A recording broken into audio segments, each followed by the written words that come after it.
Where does someone go with trying to find purpose and meaning in their life anyway? Well, people have to find meaning. I mean, at Viktor Frankl, and the concentration camps said that meaning and purpose is something that one has to decide for themselves.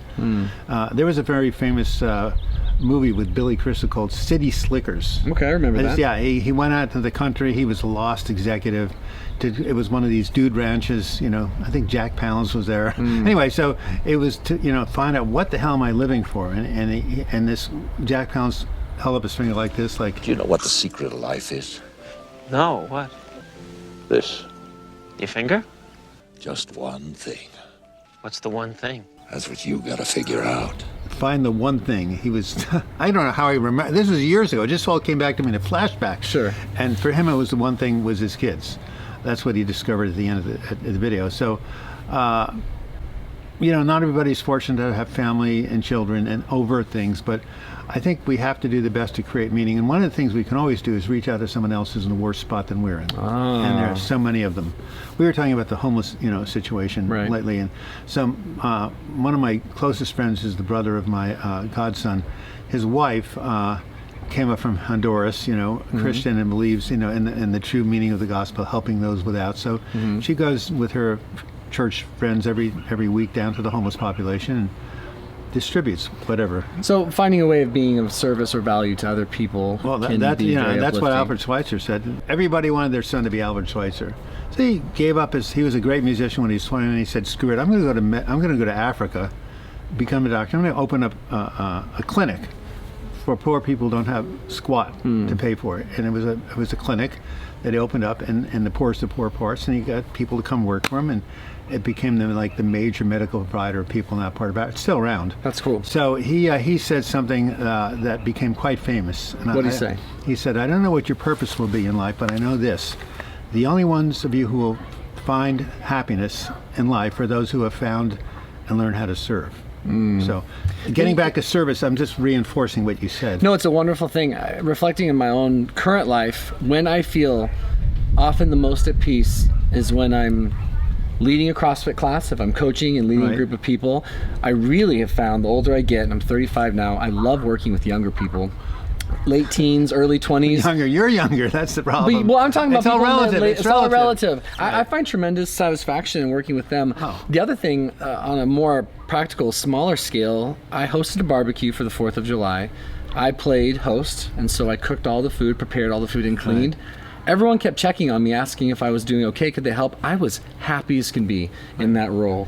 You found that you just doing the potluck and helping people felt good. Felt good, and that's really, and really so good. There's something called the prison of self. Okay. We're all prisoners of our own self, and service allows us to break out of that prison. What's a really practical way to be of service in a day-to-day, on a day-to-day, or at least week-to-week basis? My wife would say, clean your dishes. So basically, make your bed. Start simple. Right, clean your dishes. I grew up. We've had this discussion before. I grew up in a community of philanthropy. You remember what in the Wizard of Oz? You remember they defeated the Wicked Witch, right? And they couldn't go home, but they all got the wizard decided to go ahead and give them all a booby prize, like this scarecrow got his brains. Right. Anyway, to those 10 minutes says you're going to be he's trying to get the word philanthropist, a good deed doer. I just never laughed so hard. But yeah, so philanthropy is essentially supporting charities, worthy causes. Right. So that was inculcated in me. So we talk about Mercy Corps right here in Portland. Started out here in Portland. The amount of amazing stuff they do is unbelievable. So when I support them financially, I feel it's one way of escaping the prison of self, because I'm turning my attention to people who I don't even know, who are just struggling for survival, something that you and I take for granted, even though we're kvetching about our YouTube. Our YouTube videos are going down, Luz. Watch this video. Tell your friends. Hit the like button. Smash the like button. All right. So much for the advertisement. It was great. I'm pretty sure we just gained so many new followers. We better have. Guys, this is me picking the brain of one of the most brilliant, talented, and... It's too short. All right, I'm going to let him decide. We're gonna do another one. We'll do the main one. Okay. Guys, thank you for watching. If you enjoyed Douglas's content, please check out the description below. He has a channel. It's wonderful. It's fantastic. Not only is he a counselor and author, and an author and a mathematician. Yes, of course. Yeah, and a super smart dude. But he's been through depression, anxiety, hopelessness, rumination. Oh, overcomingsuicidalpain.com. My greatest and most proud accomplishment. This is my mission. Has been my mission for the past 3 years. Maybe no one I can do a video on that. It is so preventable and it's so tragic. And so, for another video, but I'm glad you're all here watching, and Noah is, of course, one of the greatest entertainers in the history of the West Coast. So there you have it.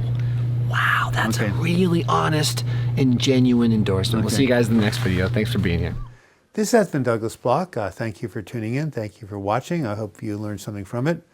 If you did, please leave your comments in the comments section or give it a like. Actually, you should give it a like first and then leave your comments, because likes draw people to this video and other videos in the future. If you want to email me, please do so, douglasbloch@gmail.com. I can't answer all my emails because I get so many of them from other sources. The comments, however, I always answer. If you would like to subscribe to this channel and be notified every time I do a new video, simply click on my photo during the closing credits. You'll be taken to the subscribe page. And if you click on the bell to the upper right, you'll be notified every time I do not only a new video, but a new live chat that occurs every Sunday at noon Pacific time. And if you want to help out this channel financially, sorry about that, you want to be a sustaining member, click on the Patreon link and you'll be taken to my crowdfunding page. And until we meet again, I wish you the best in your mental health recovery. Thank you again for watching.